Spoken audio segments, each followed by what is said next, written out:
Hello दोस्तों, तो कैसे हैं आप सब लोग। स्वागत करता हूं मैं आपका आपके अपने चैनल मैथ जीरो से में, जिसमें हमने अब तक गणित के 4 चैप्टर बिल्कुल कंप्लीट कर लिए हैं। 5 चैप्टर का बेसिक और फॉर्मूले हमने कर लिए हैं। आज हम करने वाले हैं इसी की एक्सरसाइज 5.1, जिसका अगर हम पहले सवाल की बात करें तो पहला सवाल है इसमें।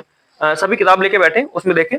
प्रत्येक किलोमीटर के बाद इसमें हमें बताना है कि निम्नलिखित स्थितियों में किन स्थितियों में संबंध संख्याओं की सूची एपी है और क्यों है। ठीक है, एपी है, एपी मतलब अरिथमेटिक प्रोग्रेशन, मतलब समांतर श्रेणी है या नहीं है। प्रत्येक किलोमीटर के बाद का टैक्सी का किराया, जबकि प्रथम किलोमीटर के लिए किराया 15 रुपए है और प्रत्येक अतिरिक्त किलोमीटर के लिए किराया 8 रुपए है। इसमें क्या दिया है, देखो हमें दिया है प्रथम प्रथम किलोमीटर के लिए किराया। प्रथम किलोमीटर के लिए किराया है वो 15 रुपए है।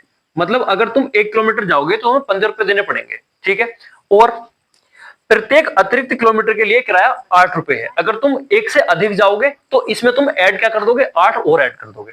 देखो कैसे करके, अगर मैं कहूं ये प्रथम किलोमीटर के लिए किराया, अगर मैं यहां कहूं 2 किलोमीटर के लिए किराया, मैं यहां अगर तुमसे कहूं कि 2 किलोमीटर के लिए किराया, तो वो किराया क्या होगा भैया। एक तो तुम 15 रुपए दोगे, दूसरा 8 रुपए अतिरिक्त किराया दोगे, मतलब दूसरे किलोमीटर के लिए। पहले किलोमीटर में तुम ऐसे मान लो कि कुछ टैक्स थे वो लग गए और 8 रुपए तो देने ही देने हैं। किलोमीटर चलोगे तो 1 किलोमीटर के 8 रुपए थे और कुछ टैक्स थे उसमें, प्रथम किलोमीटर में उसने लगा दिए। तो पहले किलोमीटर में तुम्हें 15 रुपए देना है, उसके बाद तुम्हें 8 रुपए बढ़ते चले जाएंगे। ठीक है, अब ऐसे अगर मैं निकालू इसका 3 किलोमीटर के लिए किराया, 3 किलोमीटर के लिए किराया, तो वो हो जाएगा 15 + 8 + 8। ये पहले किलोमीटर का है, दूसरे का ये तीसरे का, बाद में तो सब क्या है बराबर है। देखो इनको अगर जोड़ेंगे तो 15 और 8 कितना हो जाएगा, 23। इनको जोड़ो तो 23 में 8 जोड़ दो, 8 3 11, कितना हो जाएगा 31। ठीक है, ऐसे अगर मैं निकालना चाहूं 4 किलोमीटर के लिए किराया, तो वो कितना हो जाएगा, इनको जोड़ो, 31 में 8 जोड़ो, ऐसे हो जाएगा 31 + 8, तो कितना हो जाएगा बताओ भाई, 8 और 1 9, यानी कि 39। सही है, ये इतने रुपए हो गए। अब हमें ये बताना है ये जो श्रेणी बन गई है ना, ये जो पद है, ये जो पद बन गए, क्या ये समांतर श्रेणी में है या नहीं है। तो कैसे बनाएंगे, देखो पहला जो पद था हमारा क्या था भैया, प्रथम के लिए 15 था, द्वितीय के लिए 23 था, तृतीय के लिए ये था। अब हम यहां लिखेंगे, अब ये एपी कब हो सकती है, ये समांतर श्रेणी कब हो सकती है, जब इसका सार्वमांतर बराबर हो। ठीक है, तो मान लो, माना A1 या प्रथम पद, ऐसे करके लिखो, माना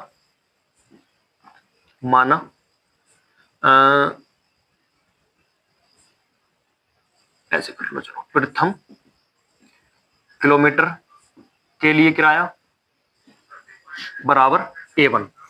सही है, और ऐसे मान लेंगे, माना द्वितीय किलोमीटर, द्वितीय लिख लो चलो, या ऐसे लिख लो, 2 किलोमीटर के लिए किराया बराबर A2। ऐसे लिख लेंगे 3 किलोमीटर के लिए किराया बराबर A3 और 4 किलोमीटर के लिए किराया बराबर A4। ठीक है, अब इनसे एक श्रेणी बना लो, A1, A2, A3, A4। A1 की वैल्यू 15, A2 की वैल्यू 23, A3 की वैल्यू 31 और A4 की वैल्यू 39। सही है, रखो जरा, यहां अगर मैं श्रेणी में रख दूं तो ये आ जाएगा 15, 23, 31, 39। ये डैश डैश डैश ऐसी आगे चलती रहेगी, ऐसे ही आगे हमारे किलोमीटर किराए इसके चलते रहेंगे, रुकेंगे नहीं। अब इसमें हम क्या करना है, इसमें हमें बताना है कि ये एपी है नहीं, तो हम यहां लिखेंगे एपी के लिए। एपी के लिए क्या करेंगे भैया, इसको चेक करेंगे तो हमें निकालना पड़ेगा इसका डी। तो पहला मान लो D1, D1 बराबर होगा A2 माइनस का A1। अब देखो A2 क्या है, A2 है 23 माइनस 15। 23 में से अगर 15 जाएंगे तो कितने बचेंगे, 8। तो D1 की वैल्यू तुम देख रहे हो कि कितनी आ गई, 8। ठीक है, अब जरा D2 निकालो। अगर हम D2 निकालेंगे तो वो क्या होगा, A3 माइनस का A2। A3 कितना है भाई, A3 है हमारा 31 माइनस A2 कितना है, A2 है हमारा 23। तो यहां से तुम देख रहे होगे तो कितना बच जाएगा भैया, 8। तो D2 कितना आ गया, 8। D3 और निकाल लो भैया, एक पद और निकाल लो। D3 क्या है, ये हो जाएगा हमारा A4 माइनस का A3। A4 कितना है भाई हमारा, A4 39 है, माइनस A3 कितना है हमारा, A3 तुम देखोगे हमारा 31 है, ये जाएगा तो ये भी कितना बचेगा, 8। ठीक है, तो हम देख रहे होंगे यहां से क्या है, सब चीज बराबर है, यानी कि हमारा क्या है, D1 बराबर है D2 और बराबर है D3 का, यानी कि तीनों की तीनों चीजें बराबर है। सही है, यहां तक कोई दिक्कत। तो यहां से हम क्या कह सकते हैं, जब D1 D2 D3 बराबर है तो यहां हम कह सकते हैं अतः, अतः श्रेणी, श्रेणी क्या है, एपी है। और उसमें पूछा है क्यों है, चूंकि, चूंकि इसका, इसका सारवांतर, क्या भैया, इसका सारवांतर क्या है, बराबर है, इसका सारवांतर बराबर है। सही है, तो हमने दोनों जवाब दे दिए। उसने पूछा था क्या एपी, एपी है या नहीं, जी है। क्यों है, क्योंकि इसका सारवांतर बराबर है। समांतर श्रेणी की पहचान मैंने इससे पहले वीडियो में बताई है, पूरी बात करिए उस चैप्टर पे, अब पूरे समांतर श्रेणी पे और क्या समांतर श्रेणी है, कैसे है, तो उस वाली अगर वीडियो को तुम देखोगे तुम्हें पता चल जाएगा।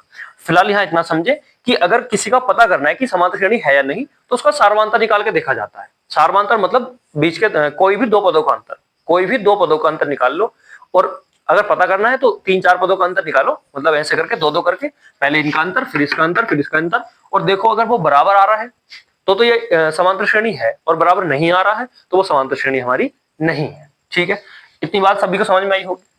क्या बताया हमने अब तक। अच्छा, इसमें क्या दिया था, एक बार सवाल पे बात करें। ये कह रहा था कि प्रत्येक किलोमीटर के बाद का टैक्सी का किराया, प्रति 1 किलोमीटर के बाद के टैक्सी का किराया प्रथम किलोमीटर के लिए 15 रुपए है, प्रथम किलोमीटर के लिए 15 रुपए है। सही है, तो प्रथम किलोमीटर हमारा क्या हो जाएगा भैया, 15 रुपए। फिर वो कह रहा है किराया 15 रुपए, और प्रत्येक अतिरिक्त किलोमीटर पे, मतलब 1 किलोमीटर के बाद जितना तुम चलोगे, प्रत्येक अतिरिक्त किलोमीटर के लिए किराया 8 रुपए है। अगर तुम 2 किलोमीटर चल जाओगे तो तुम्हारा जो प्रथम किलोमीटर चला हुआ है और दूसरा किलोमीटर चला हुआ है वो दोनों क्या हो जाएंगे, जुड़ जाएंगे। एक बात बताओ, अगर कोई बच्चा 2 किलोमीटर चला तो पहले तो 1 किलोमीटर चला होगा ना, फिर तो दूसरा किलोमीटर चलेगा, तो पहले 1 किलोमीटर चलेगा तो 15 दे देगा, और दूसरा किलोमीटर चलेगा तो फिर 8 और देगा, क्योंकि अतिरिक्त किराया कितना है, 8। अब कोई बच्चा अगर 3 किलोमीटर चला तो वो पहले किलोमीटर में कितना देगा, 15, दूसरे में 8, तीसरे में 8। जो प्रत्येक आगे के अतिरिक्त किराया है वो 8 है, लेकिन पहले किलोमीटर का कितना है, 15। ऐसे अगर कोई बच्चा 4 किलोमीटर चला तो पहले 15 देगा, फिर 8 देगा, फिर 8 देगा, और फिर एक और 8 देगा, नहीं देगा तीसरे किलोमीटर का, चौथे किलोमीटर का। ठीक है, तो इस प्रकार हुआ है। यहां तक सभी को बात समझ में आई होगी। फिर हमने इन पदों को क्या करा, श्रेणी में रखा, श्रेणी को चेक करा, और D1 D2 निकाले, D3 बराबर आ रहे हैं, एपी है। क्यों है, क्योंकि इनका सारवांतर क्या है, बराबर है। सही है, तो उम्मीद करता हूं यहां तक सभी बच्चों को सवाल समझ में आया होगा। जिसे मजा आया लाइक कर दे भैया, किसी को दिक्कत है कमेंट में बता सकता है, जवाब सबका दिया जाएगा। ठीक है, चलते हैं अगले सवाल पे अब। ठीक है भाई, अब इसका क्वेश्चन नंबर 2 देखते हैं। क्वेश्चन नंबर 2 में क्या कह रहा है,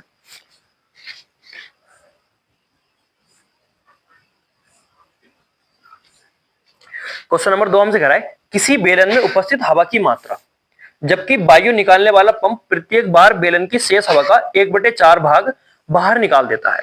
अब देखो इसमें जो है 1/4 भाग निकाल रहा है, ये कर रहा है, तो ऐसी स्थिति में उस चीज को 100 मान लो, तो 100 का 1/4 बड़ा आसानी से निकल सकता है ना, अपनी तरफ से मानेंगे उसमें कोई दिक्कत नहीं। तो ये कह रहा है किसी बेलन में उपस्थित हवा की मात्रा, कोई बेलन है, बेलन मतलब सिलेंडर, गैस सिलेंडर जो होते हैं वो वाले सिलेंडर की बात कर रहा है, उपस्थित हवा की मात्रा, जबकि वायु निकालने वाला पंप प्रत्येक बार बेलन की शेष हवा का 1/4 भाग निकालता है। अब मैं यहां मान रहा हूं कि उस बेलन में हवा कितनी है, तो मैंने यहां मान लिया,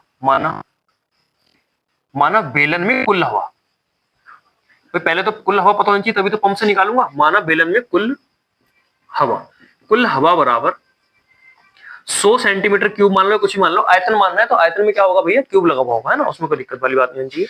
तो इसके आगे हमें दे रखा है जबकि वायु निकालने वाला पंप प्रत्येक बार बेलन का शेष हवा का 1/4 भाग निकालता है। ठीक है, तो यहां हम लिखेंगे प्रथम बार पंप द्वारा निकाली गई हवा बराबर 100 का 1/4। जो पंप है अगर हम उसको चला रहे हैं या खोल रहे हैं तो वो क्या कर रहा है, एक बारी में, या उसको पंप कर रहे हैं ऐसे करके, तो वो एक बारी में इस सिलेंडर में से जितनी भी हवा है उसका 1/4 भाग बाहर निकाल देता है, 1/4 भाग बाहर निकाल देता है। जैसे 100 का 1/4 भाग बाहर निकाल देगा, तो 100 का 1/4 कितना होता है, तो 25 चौका 100 होते हैं, 4 से कितनी बार कट जाएगा, 25 बार, तो यानी कि 25 सेंटीमीटर क्यूब हवा उसने बाहर निकाल दी। तो बची कितनी, अब यहां लिखेंगे हम तब शेष हवा, अब यहां लिखेंगे तब शेष बची हवा बराबर कितनी हवा बची भाई, 100, ये तो बाहर निकल गई इतनी 25 सेंटीमीटर क्यूब, तो कितनी बची, 75 सेंटीमीटर क्यूब बची। ठीक है, तो अब क्या करेंगे, अब जब हम पंप को दोबारा चलाएंगे तब क्या होगा, पंप जब दोबारा चलेगा तो ये हो जाएगा भैया, यहां लिखेंगे हम दूसरी बार पंप द्वारा, दूसरी बार पंप द्वारा निकाली गई हवा, निकाली गई हवा कितनी हो जाएगी भाई, वो कह रहा है शेष हवा का 1/4 निकालता है। अब जितनी सिलेंडर में बची हुई है उसी का तो 1/4 निकालेगा। सिलेंडर में कितनी बची हुई है 75, तो 75 का 1/4 हवा क्या कर देगा, पंप बाहर निकाल देगा। तो कितनी निकाली उसने हवा बाहर, देखो 4 से इसको काट लो, पॉइंटों में कटेगा, तो ये हो जाएगा 4 का ना 4, यहां से कितना बचा 3, तो 35 हो गया। ये हो जाएगा 4 अट्ठे 32, हाँ चांदी में 36, तो 4 अट्ठे 32। अब यहां से कितना बचा, देखो 3 बचा, तो 30 हो गया, नहीं हो गया, और यहाँ पॉइंट लग जाएगा, 0 बढ़ा लिया, ठीक है। अब 30 को काटो 4 से, 4 4 सत्ते 28, ठीक है, 28 हो गया तो कितना जाएगा 20, तो 4 पंजे 20। तो अब अगली बार में कितना बच जाएगा, 18.75 हवा बचेगी। ठीक है, अब हमने 2-3 पद निकाल लिए, बस यही बहुत है, ज्यादा क्यों करना है ना। हमें क्या निकालना है, D1 D2 निकल जाएगा, यहीं से बता देंगे हम ये श्रेणी में आ रहे हैं या नहीं आ रहे, देख लेते हैं एक बार। अब देखो क्या क्या पद बने, ये हमसे क्या कह रहा है कि जो श्रेणी है वो किस प्रकार की है, किसी बेलन में उपस्थित हवा की मात्रा, जो हमारी श्रेणी बनेगी वो कैसी है, हवा, उपस्थित हवा की मात्रा। तो हम लिखेंगे, तो हम यहां से लिखेंगे, ऐसे लिख लो, हाँ, पंप द्वारा निकालने पर सिलेंडर में या बेलन में उपस्थित हवा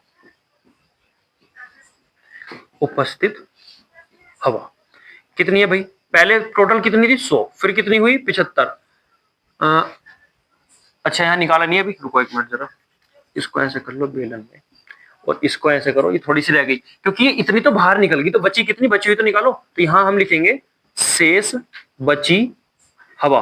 तो शेष हवा कितनी बची भाई, 75 पहले थी, उसमें से 18.75 हमने निकाल दी। 75.00 में से कितना घटाना है, 18.75 घटाओ, जब 10 में से 5 गए 5, यहाँ बचा 9, 9 में 7 गए 2, और यहाँ कितना बचेगा, देखो हासिल चलेगा, 4 बचा 14, 14 8 6 14 है ना, तो यहाँ बच जाएगा हमारा 6, यहाँ बचा 6, 6 में से 1 गया तो कितना बचेगा 5, तो ये जाएगा 56.25।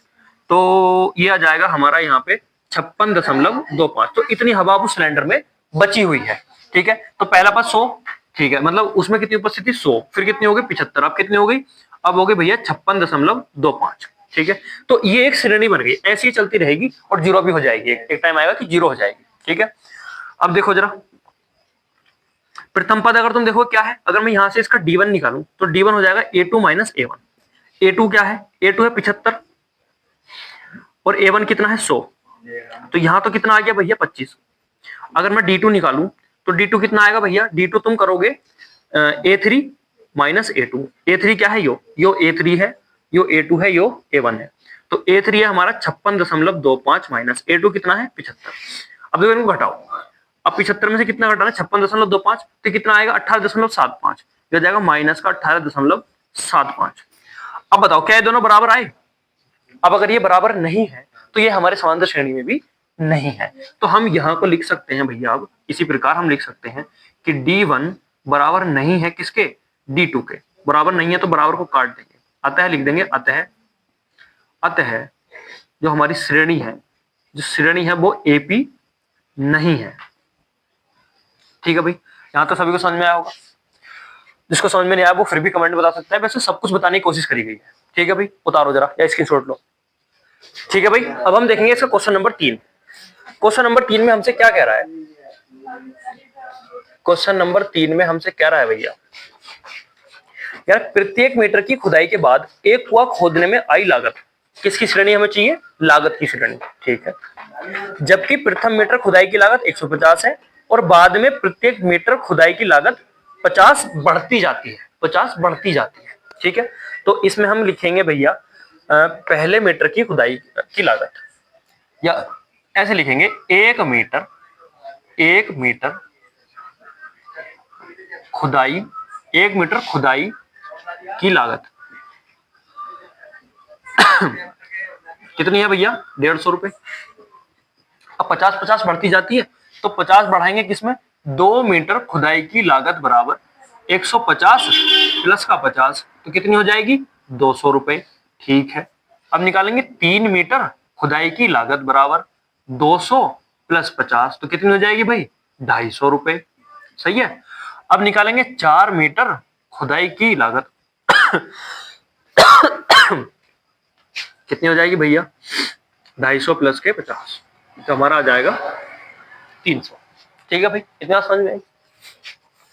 अब इसमें हमें बताना है जो लागत है, इससे जो श्रेणी बनी है, इससे जो हमारे ये पद बने हैं कौन कौन से भैया, देखो जरा। एक तो बना है 150, दूसरा क्या है 200, है ना, तीसरा क्या है फिर हमारा 250, ये हमारा 200, ये हमारा 250 और ये हमारा 300 और ये डैश डैश ऐसे चलता है। तो हमें बताना है ये समांतर श्रेणी है या नहीं, चेक करेंगे। किससे चेक करेंगे, D1 से। इसको क्या मान लो A1, ये क्या हो जाएगा A2, ये क्या हो जाएगा A3, ये हो जाएगा A4। तो यहां हम लिखेंगे D1 बराबर A2 माइनस का A1। तो D1 बराबर A2 कितना है 200 माइनस A1 कितना है 150, तो यहाँ कितना बचेगा भैया 50। तो D1 की वैल्यू कितनी आ गई 50। ठीक है, अब D2 क्या है, D2 निकालेंगे तो D2 हो जाएगा हमारा A3 माइनस का A2। A3 कितना है हमारा 250, A2 कितना है हमारा 200, तो यहां से भी कितना आ जाएगा 50, तो D2 की वैल्यू 50 आ गई।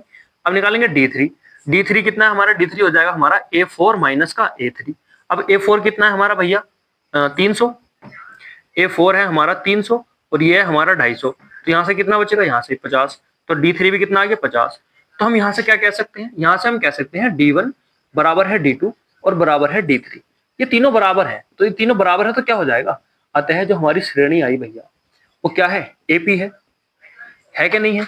और AP है तो हम क्या कह सकते हैं, क्यों, अच्छा उसमें बुझे क्यों है, चूंकि जो हमारा सारवांतर है, सारवांतर बराबर है। कैसा है भैया, सारवांतर बराबर है इसलिए समांतर श्रेणी है। ठीक है, बताओ कोई दिक्कत, मेरे हिसाब से तो नहीं होनी चाहिए, है ना। उतारो वरना स्क्रीनशॉट को। ठीक है भाई, अब अगले सवाल पे चलते हैं। अगला सवाल, चौथा सवाल देखो यार।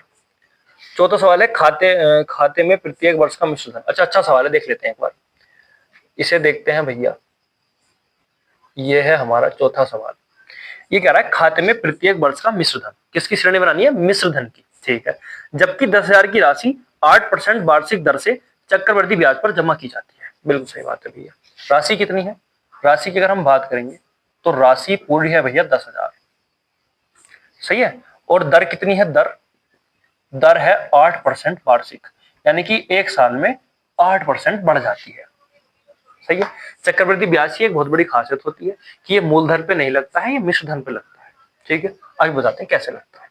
अब देखो, पहले वर्ष का मिश्र धन निकालो, पहले वर्ष का मिश्र धन, चाहे सूत्र से निकाल लो, चाहे भैया शॉर्ट ट्रिक बताऊं उससे निकाल लो। सूत्र में बता देता हूं, सूत्र होता है ए होता है मिश्र धन, पी होता है मूलधन। ए बराबर पी 1 प्लस का R/100 की घात n, जहां ए क्या है, ए मिश्र धन है। अगर किसी को नहीं पता है तो ए मिश्र धन होता है, यहां से डायरेक्ट आ जाएगा। पी मूलधन होता है, पी होता है भैया मूलधन। ठीक है, आर होती है दर और एन होता है समय, एन होता है भैया समय।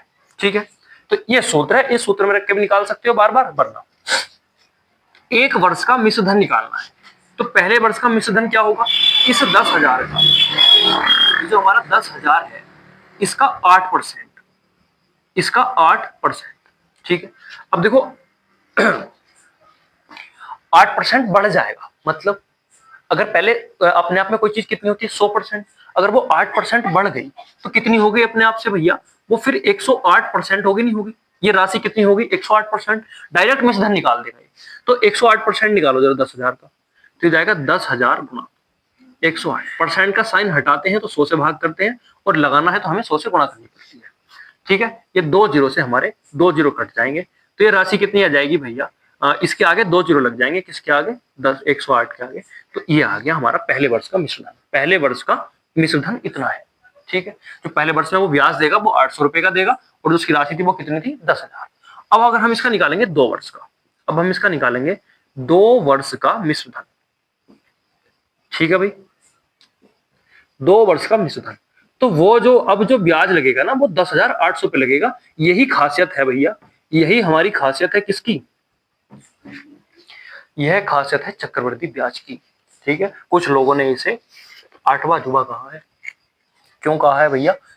क्योंकि ये हर बार क्या होता है, मूलधन पे लग के मिश्र धन पे लगता है और इतनी बड़ी राशि हो जाती है ना, तुम उम्मीद भी नहीं कर सकते। ठीक है, अगर 1 रुपया एक साल में 2 गुना हो जाता है ना, एक साल में 2 गुना मतलब 2 रुपये हो जाता है, और इसी प्रकार अगले साल में 4 हो जाता है, इसी प्रकार अगले साल में 6 हो जाता है, तो 25 वर्ष बाद ये 1 रुपया कितना हो जाएगा, ये कैलकुलेट करके देखा तो खुद पता चल जाएगा क्या चीज है। ठीक है, अब देखो ये हो गया भैया, तो अब इसको हम कैलकुलेट ही तो करना है, कैलकुलेट कर लो, जीरो से जीरो कट गया, बिल्कुल ठीक है। अब किसकी 108 की गुणा किससे करनी है? 108 से कर लो भैया, 108 की गुणा 108 से।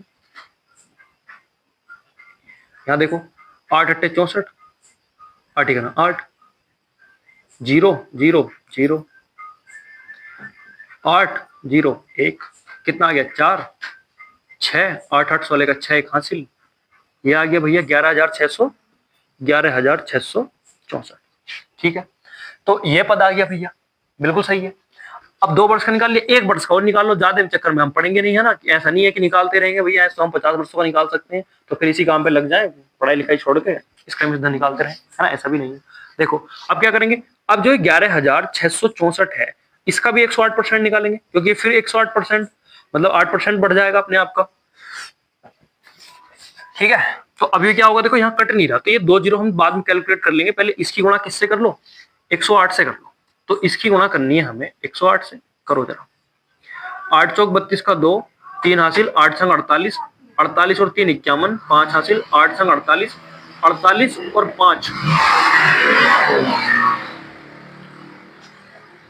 48, 2 हो जाएगा 53, फिर से 5 हासिल लग जाएंगे, और 8 ही का ना 8, 8 ही का ना 8, 8 और 5, 8 2 10 3 13, यहाँ भी 13 जाएगा, 13 3 एक हासिल, 8 ही का ना 8 और 1 9। ठीक है, फिर यहाँ गुणा लगाएंगे, जीरो, कितने जीरो, 2 2 4 1 5, 2 3 4 और 1 5, फिर यहाँ गुणा का निशान, यहाँ गुणा का निशान, 1 से करेंगे तो यहाँ 4, यहाँ 6, यहाँ 6, यहाँ 1, यहाँ 1, ये हो जाएगा 2, ये हो जाएगा 1, ये हो जाएगा 4 3 7, ये हो जाएगा 6 3 9, ये हो जाएगा 9 6 15, ये हो जाएगा 1 और 1 2, ये हो जाएगा ये। तो ये हमारी राशि आ गई 12, मतलब 12,59,712 बटे 0। तो कैलकुलेशन में हो सकता है कि थोड़ी बहुत इधर उधर हो। ठीक है भाई, ऐसा हो सकता है कि थोड़ी बहुत कैलकुलेशन क्या हो गई हो, इधर उधर हो गई हो। तो अब ये 2 जीरो क्या करेंगे, सिर्फ पॉइंट में अंतर करेंगे, तो राशि आ जाएगी 12,5,9,7.12। ठीक है, बिल्कुल ठीक है। अब हमारे 3 मिश्र दिन आ गए, 3 मिश्र दिन से श्रेणी बना लो, उनका क्या निकाल लो, उनका हमारा फिर हम मिश्र धन निकाल के उससे निकाल लेंगे सार्वंतर। ठीक है, रखो तो पहला पद क्या था भैया इसका, 10,800, 10,800। दूसरा पद क्या था, 11,664, और तीसरा पद है इसका 1,2,5,9,7.12। अब यहां से D1 निकालो, इसको A1 मान लो, इसको A2, इसको A3, तो D1 बराबर आ जाएगा A2 माइनस का A1। A2 कितना है, 11,664 माइनस 10,800, कितना बचेगा, देखो यहां से 4 में से 0, ऐसे देख लो, चलो ये 800 है, 200, 11,000 हो गया, तो 200 तो ये बचा, 600, तो 6 और 2 8, 864, यहां से बचेगा, अगर तुम देख रहे होगे तो यहां से बचेगा 864। D2 निकालो, D2 हो जाएगा A3 माइनस का A2। अब देखो यहां से कुछ भी बचे, पॉइंटों में तो नहीं बचा, यहां से पॉइंटों में बचेगा, तो यहां हम क्या कह देंगे कि D1 बराबर D2 नहीं है, इसको कैलकुलेट कर लेना, और ये आ जाएगा हमारा D1 बराबर D2 नहीं है, D2 नहीं है, अतः श्रेणी, यहां क्या लिख सकते हैं हम, अतः श्रेणी AP नहीं है। ठीक है, तो ये सवाल हमारा समांतर श्रेणी में नहीं है। ठीक है भैया, उतारो वरना इसकी छोड़ लो। ठीक है भाई, कर लिया होगा इतना। बाकी इसके सारे सवाल हम कल करेंगे। ठीक है, आज थोड़ी तबीयत भी खराब है भैया, तुम देख भी रहे होगे, थोड़ा खांसी सी और जुकाम सा है। बाकी किसी को समझ में नहीं आया है तो एक बार कमेंट में बता देगा, जिसको मजा आया भैया लाइक करेगा। मिलते हैं अगली वीडियो में, तब तक के लिए देखते रहें मैच 0 से।